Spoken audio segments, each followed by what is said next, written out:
Yeah, this works. Come on now, don't do this. Oh, man, this mouse sucks. Alright, let's give this guy a go. Oh, oh, I am killing it. Friendly, last operator standing.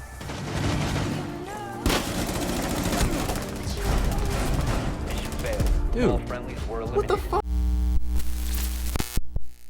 So I have right here two of the best wireless gaming mice on the market, the Logitech G Pro X Superlight and the Razer Viper Ultimate. I've had my fair share gaming with both of these guys for a couple months now, and I decided it was about time that I put them head to head to see which holds up better and also what makes a better addition to your gaming setup for $150. It only makes sense to start off with the most important factor to your purchasing decision, which is the unboxing experience. The box design of both is stunning, but you're going to start to see a trend here that the Superlight is a lot more minimal. On the side of the box, you're going to see some of its main features, the specs, and what's included. The back is similar, just outlining its main features. When you open it up, you get the mouse on top with the USB receiver on the underside. Below, you have a receiver extension dongle and a small box with a charging cable, a puck that slaps on the bottom with a PTFE foot, some additional grip tape, a microfiber cloth, a G sticker, and the manual that we all read before using, right? The Viper's box has a lot more going on, but still looks nice, showing the mouse itself along with its big features. On the side, you get some info about the mouse and its tech, along with a small diagram on the back showcasing all of its components. The box itself is a little bit bigger because underneath the paperwork, you get both the mouse and a wireless charging dock. On the underside of the mouse is a USB receiver, which can be plugged into the dock if you want to use it, and then the dock uses the included charging cable to connect to your system. Design is subjective, and I think both look great, but in my opinion, the Viper really does take the cake here. I have the Mercury edition in particular, so you get the white body with gray accents on the side grips, buttons, scroll wheel, and PTFE feet. The only lighting on the mouse is the Razer logo at the back, which is unlike the Superlight, which doesn't have any. I'll say that over time, the design from Logitech has really grown on me. It's really clean, and again, I opted for the white version. The casing and two side buttons are white, the scroll wheel is black with a slight white accent, and then both the G logo and PTFE skates are gray. Side by side, they're both stunning, but I think the Viper leads more towards a gamery look, whereas the Superlight is a lot more understated. I love what Logitech has done with some of their peripherals. I've been using their G Pro X headset for about 2 years now, and it not only performs well, but just looks really clean. It's a minimal black and gray design that fits well in pretty much any setup, and it doesn't have those obnoxious RGBs all over the place. I really wish that more companies would follow suit because at first glance, this doesn't really look like a gaming mouse, and it could fit well into like a regular productivity setup. But to wrap this up, as far as design goes, it really just comes down to personal preference for which is quote unquote better. The main selling point of the Superlight is obviously the weight, and I'll say that I've been really impressed here. It comes in at just under 63 grams, kind of hovering around 60, 61, depending on like what puck you're using. It's super impressive that they've been able to get it this light, and a lot of it has to do with them not having any RGBs on here and using a very light coat of paint. The Viper, on the other hand, is 15 grams heavier at 78, but for whatever reason, the black version actually comes in at just 74. When you hold both in your hands, the difference is really noticeable. When I want to make really quick movements in game, I better hope I have the Superlight because its weight makes it a lot easier to do that, but if I'm playing more casually, I'll actually prefer to use the Viper just because I feel like I have a better grip on it and can make those more precise small motions. With that said though, both mice are extremely lightweight, and I don't think that either is going to be putting you at a disadvantage in a game. If you were to pick up the Viper and never try the Superlight, you're not going to think it's heavy, because I know when I first got this, I thought it was the lightest thing in the world, and when I picked this up, it was night and day difference. Both of the mice are built very well, but I think that each has its own strong points. The mouse buttons on the Superlight have a much nicer and smooth click, whereas the Viper, they're a bit louder.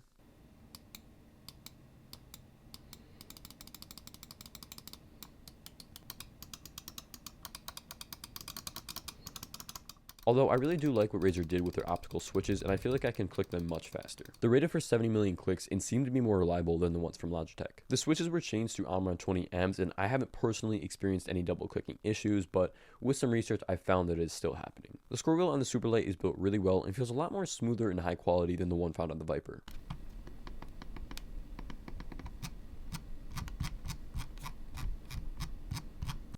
That one is honestly a lot louder, but the grips on it do make it easier to grab onto.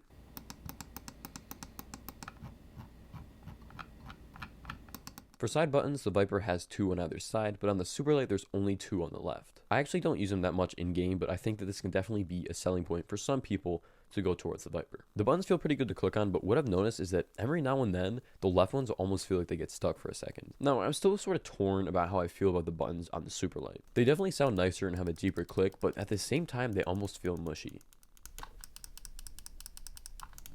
Although the casing on the mouse is a real strong point, it just feels a lot more solid than the Viper's. Although the shape of both of these is probably where a lot of the decision comes down to. The Viper Ultimate has an almost more ergonomic style and has a flatter top, where the G Pro is a bit taller and has that more potato-like shape. This makes the Viper better for those gamers who play with a fingertip grip, whereas the Superlight is ideal for claw because of its larger back and more even weight distribution. As far as comfort during long gaming sessions, I definitely prefer the Viper because of its side grips. The Superlight does have ones that are included in the box, but I have not given them a try yet. My biggest issue is I just really love the minimal style of the Superlight, and even with the white version, you still only get black grips, so it kind of kills that vibe. I do like to have grips because it helps me to grab onto the mouse better, especially important if I'm going to be flicking this thing around and don't want it flying away. Speaking of flying away though, both of these mice glide really well.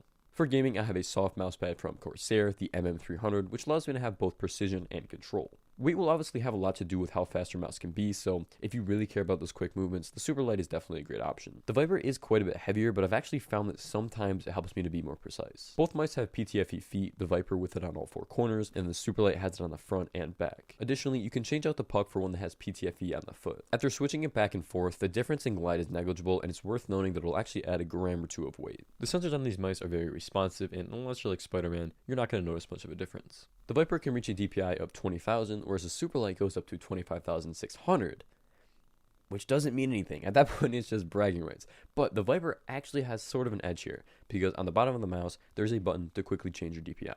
As far as battery life goes, you're never going to have to worry about either of these dying on you as long as you charge them every now and then. Each is rated for about 70 hours, but on average, the Superlight is actually going to get you more life because it doesn't have any RGB lighting. Both are charged via micro USB, which is really annoying because nowadays all my cables are USB-C, but it's not that big of a deal because the Viper has the wireless charging dock included. Once it's plugged into the PC, all you gotta do is drop the mouse onto the dock and it'll let you know its percentage by the color. Although I wish there were a way to override this because like everything's blue on my setup and there's just that one green light. It just messes up the vibe. And so if you're new here and you're not catching on yet, I care way too much about aesthetics.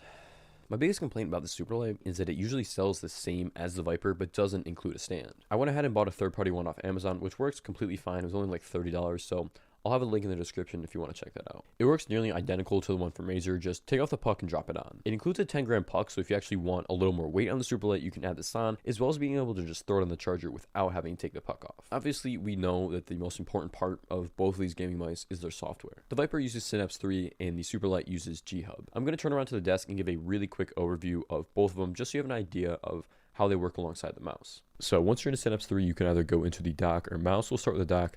All there is to do in here is adjust the brightness and change the lighting effect. Now going into the Viper, here in this customize area, you can just remap all of these buttons. You can also save it to one of the 5 onboard profiles if you'd like as well. So here in performance is where you adjust your DPI settings. Super easy. You can add stages so that when you press the button on the bottom, it'll change that setting.